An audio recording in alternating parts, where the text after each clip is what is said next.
Hey, what's up everybody? So there are a ton of good travel reward credit cards on the market these days. And if you're new to the points and miles world, it can be hard on deciding on what card to go with when you have so many options. So in today's video, we're going to be looking at the reasons I think the Chase Sapphire Preferred is the best starter credit card for people who are new to this or for anybody who is just considering this card. But let's go ahead and jump straight into it. So first, Chase has some of the best credit cards on the market. They have credit cards that earn Chase Ultimate Reward points, which is arguably the strongest point currency in the points and miles game, depending on how you use them. And they also have great co-branded credit cards, with brands such as United Airlines, Southwest Airlines, JetBlue, British Airways, and Hyatt Hotels, just to name a few. Now, like most banks that have true travel reward credit cards, you can use your points earned on your card to purchase travel on the bank's travel portal, usually at a rate of 1 cent per point. So for example, if you have 60,000 points, you'll be able to book $600 worth of travel on a bank's travel portal. Well, one of the major features of the Chase Sapphire Preferred is that you can book travel on their travel portal at a rate of 1.25 cents per point, just for having this card. That means that same 60,000 points worth $600 on every other bank's travel portal would be worth $750 on Chase's, just because you have the Chase Sapphire Preferred. Now, you've probably heard that you can get a lot more value from your points if you transfer them out to one of Chase's 14 airline and hotel transfer partners, which we'll get into later on in the video. But realistically, due to the lack of knowledge, intimidation, or whatever the case may be, beginners in the points and miles world usually don't use transfer partners that much. So this 25% boost you get when using the Chase travel portal can be a big deal. Neither American Express, Citi, Capital One, or US Bank are offering this on any of their mid-tier credit cards. This is definitely something that you should consider if you're new and thinking about which travel rewards card you should get. Now, earlier you heard me say that you can get even more value from your ultimate reward points if you transfer them out to partners. Let me explain what I mean. So like I said, Chase has 11 airline transfer partners spanning all 3 airline alliances, and also 3 hotel transfer partners. And with the Chase Sapphire Preferred, you can transfer your ultimate reward points out to any of them, typically at a 1-to-1 ratio. So why is that a big deal? Well, when you transfer your points out to partners, you can get much more than 1.25 cents per point worth of value. Let me show you. I found a 9-hour flight from JFK to Dakar, Senegal for $859. Yes, they had cheaper flights, but those were 21 hours. I'm good.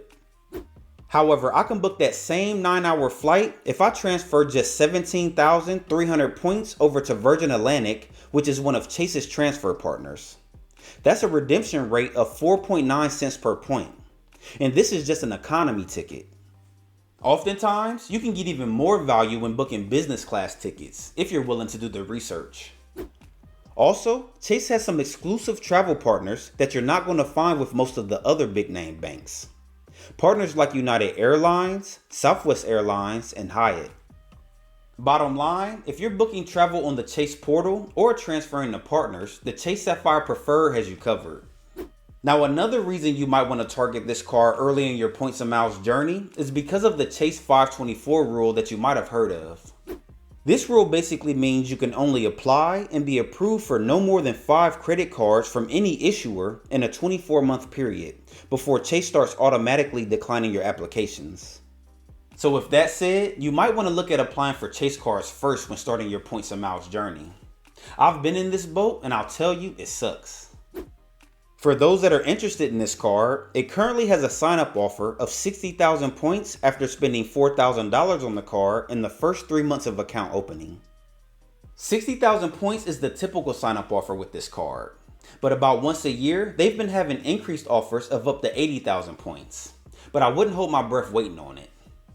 Now, as far as the point earning categories on the Sapphire Preferred, you're going to earn 5x on travel purchased through the Chase travel portal, 3x on dining, on online grocery purchases, and on select streaming services, 2x on travel not booked on the Chase travel portal, and 1x on all other purchases.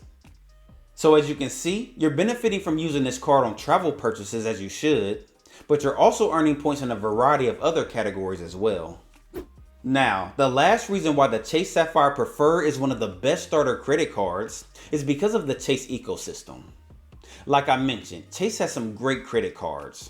But one of the best things about the ecosystem is that you can combine points earned on cards that earn ultimate reward points under one account. This means that if you have no annual fee cards like the Chase Freedom Flex or Freedom Unlimited, then you can transfer points earned on those cards over to your Chase Sapphire Preferred. Then book travel on the Chase Travel Portal with that 25% bonus, or transfer those points out to travel partners if you like. So, these are the reasons why I think the Chase Sapphire Preferred is one of the best starter travel reward credit cards. The card also has many other benefits, like a $50 hotel credit to help offset that annual fee, purchase protections and travel insurances such as trip cancellation and trip interruption insurance, just to name a few, and also partner benefits with companies like DoorDash, Lyft, Peloton, and Instacart. I think Chase has done a great job with the Sapphire Preferred.